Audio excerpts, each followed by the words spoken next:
مونږ عالمي امت یو، مونږ به عالمي سوچ لرو. د دنیا و بر اعظم دي، په هغه ټولو بر اعظمو کې قادیاني ته تبلیغ آزاد دی سوا د پاکستان نه. نو هغه ملکونو کې به مونږ دین نه پریږدو. دا الله سره وعده کوي که نه په دې میدان کې د مشرانو سره انشاءالله دا څنګ په څنګ به ولاړ یو که نه. نو هغه ملکونو کې به هم دغسې قانون او دغسې قانون پاس کوو، داسې طریقه به رایج کوو، دومره محنت به کوو چې د دې ناپاکو خلکو وجود د هغه ځین هم ختم شي. چې کوم امت زموږ د امت سره پیوسته تیر شوی دی، هغې کې لکو نه زیات انبیا علیهم الصلوات والتسلیمات الله را لیږلي او د هغې اخري نبي چې و هغه عیسی علیه السلام چې الله پاک هغه ژوندی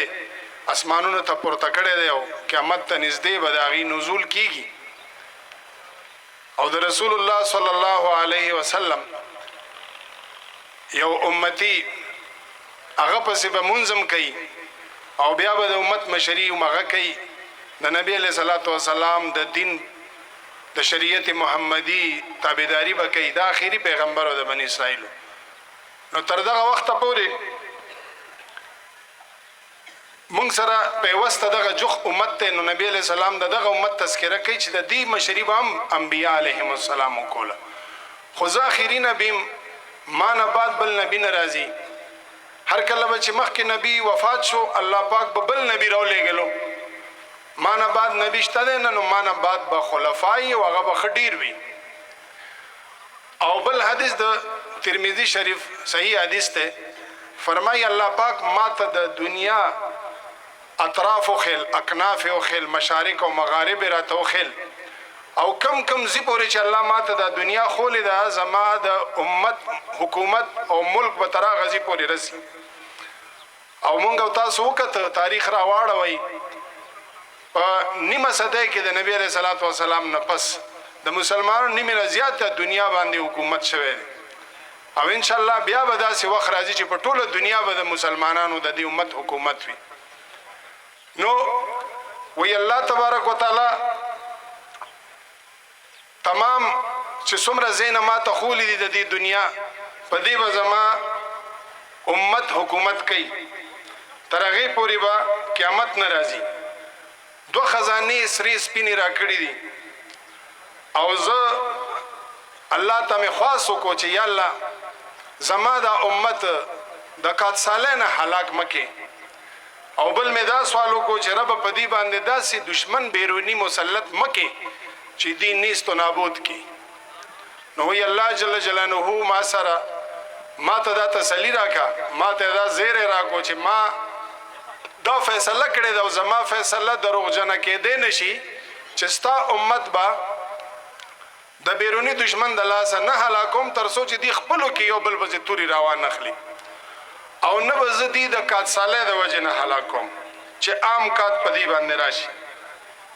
او بیا نبی علیہ السلام دا مو فرمایل چې ما ته په خپل امت باندې دا یره ده چې په دې کې به ګمراه مشران پیدا شي. او په دغه حدیث کې فرمایي چې زما په امت کې به آخره کې 30 کذابین،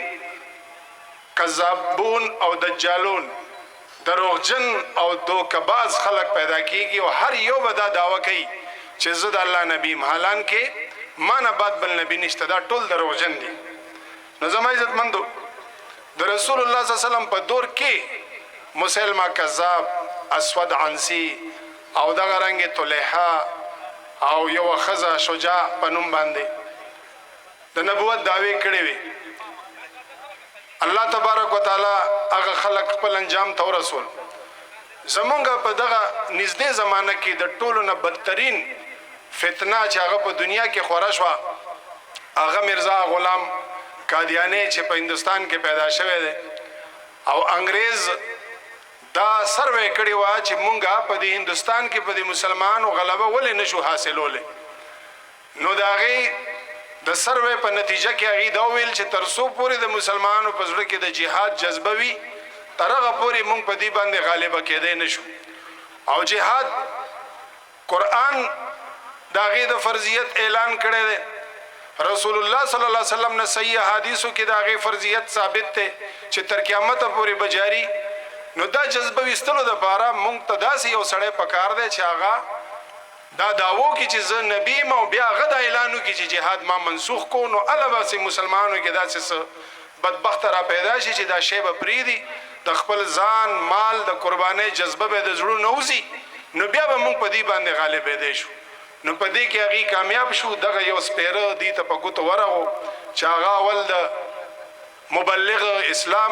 مبلغ اسلام بیا د مجدد او بیا دارنګې د مثل مسیح او بیا مسیح موعود او بیا اخره کې د پیغمبر زمونږ ته پیغمبر نم ځان ته بیا اوچت وی چې زمونږ رسول یادوي چې هغه 1600 کاله مخکې یو څو سوه معجزو سره راغلی دی او مال الله پاک په دومره زرګونه معجزې را کړي دي او زه الله را لېږلم په قادیان کې د دین د تکمیل لپاره نو دغه منحوس زمونږ علماو زمونږ کابیرو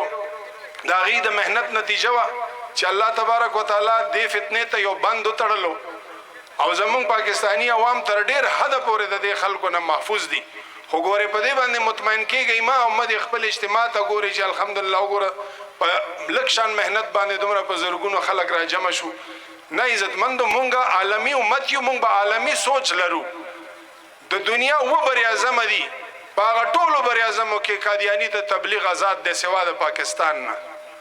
نو هغه ملکونو کې به مونږ دین نه پرېږدو دا الله سره وعده کوي که نه په دې میدان کې د مشرانو سره انشاءالله دا څنګ په څنګ به ولاړ یو که نه نو هغه ملکونو کې به هم دغسې قانون او دغسې قانون پاس کوو داسې طریقه به رایج کوو دومره محنت به کوو چې د دې ناپاکو خلکو وجود د هغه ځین هم ختم شي نو الله تبارک وتعالی دې ستاسو دا جذبې قبولې کړي